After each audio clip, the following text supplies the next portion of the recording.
Sefia vai le taile wasu amai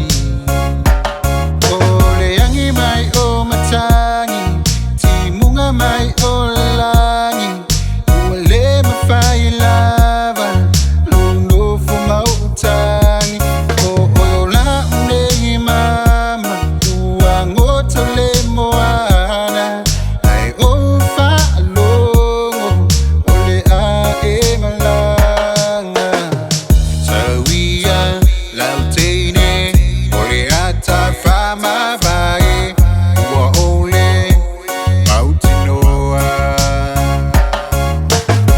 ole a e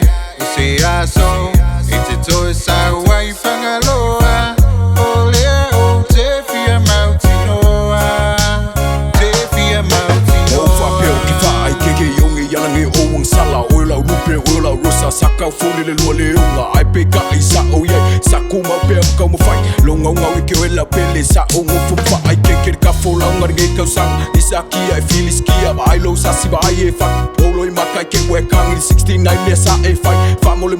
ku ai o mga ku mo ngi mga ku o ke le fo bi le ka le bang oila wa nga fa pele o ke le fo ngalu ke pe sa mai lu pe sa mai ku o ke mga ongi me selua kalu le au kalu le po o le me e ka on fa mo ngala au lo nga wa ke wela pele mo ngi mga mai ma o e pe anga e alu ke alu ma abe o lo ngi fa pla kala mo ai e ke le yar fa mai le ko lo ka u ba ka ka wa se me va fika o mangu ange o mangu foi nga e le ngal foi lo ka kinga mo la vai me o ma ole yangi mai o matangi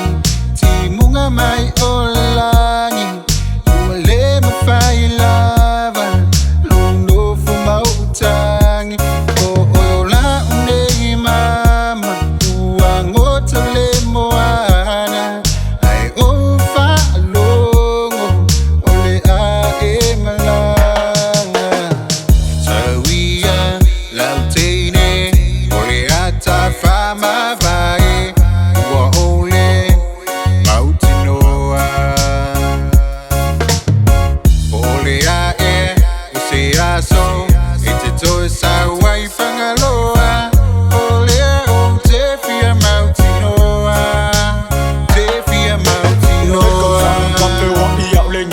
Tua mai baklo wala baklo lo pa ulenge yor finger broma apai la bala yan ya emang kuala pa se sunga wa uang ngasoi la fa baku alu memang tua lo sai fa mo mua ya ke fartua o yor pule lo langa la kar mo fa ma fa mai me ku por nge yo langa JLOABAY sawia lautene ole ata fama vai wa ole mautinoa ole a e se aso ite to sa